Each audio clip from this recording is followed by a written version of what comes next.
ನೀವು healing, hypnotherapy ಮತ್ತು past life regression therapy ಹೇಳ್ಕೊಡ್ತೇನೆ. ಸೊ ಅದಾದಮೇಲೆ ಹೀಲಿಂಗ್ ಮಾಡ್ಯೂಲ್ಸನ್ನೆಲ್ಲ ಹೇಳ್ಕೊಡ್ತೇವೆ. ಬೇರೆ ಬೇರೆ ಹೀಲಿಂಗ್ ಮಾಡ್ಯೂಲ್ಸ್ ಇದೆ. ಈಗ ಎಲ್ರಿಗೂ ಪೂರ್ವಜನ್ಮ ಪ್ರತ್ಯಾವರ್ತನ ಚಿಕಿತ್ಸೆ ಬೇಕಾಗಿಲ್ಲ, ಅವನಿಗೆ ಹಿಪ್ನೋಥೆರಪಿ ಮಾಡಿ. ಓಕೆ, ಅದು ಬೇಕಾಗಿಲ್ಲ ಅಂದರೆ ಹೀಲಿಂಗ್ ಮಾಡಿ. Start with counselling. ಇವೆಲ್ಲ 10 ದಿನ ಕೂಡ ಸಾಕಾಗೋದಿಲ್ಲ, ಅಷ್ಟು ಸ್ಕೆಡ್ಯೂಲ್ ಆಗಿರ್ತದೆ. ಎವ್ರಿ ಡೇ 10 ಅವರ್ಸು ಅವರಿಗೆ ಕ್ಲಾಸಲ್ಲಿ ಇರಬೇಕು ಅವರು. ಸೊ ಹಾಗೆ 10 ದಿನದಲ್ಲಿ 100 ಗಂಟೆಗಳ ಕಾಲ ಅವರು ಕಲಿತಾರೆ.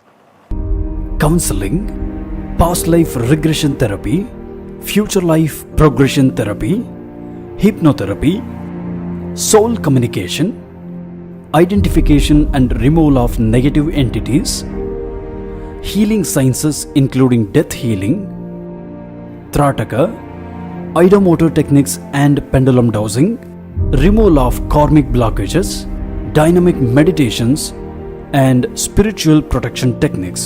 ಈ ವಿಚಾರಗಳ ಮೇಲೆ ಈ ಶಿಬಿರದಲ್ಲಿ ಟ್ರೈನ್ ಅಪ್ ಮಾಡಲಾಗುವುದು.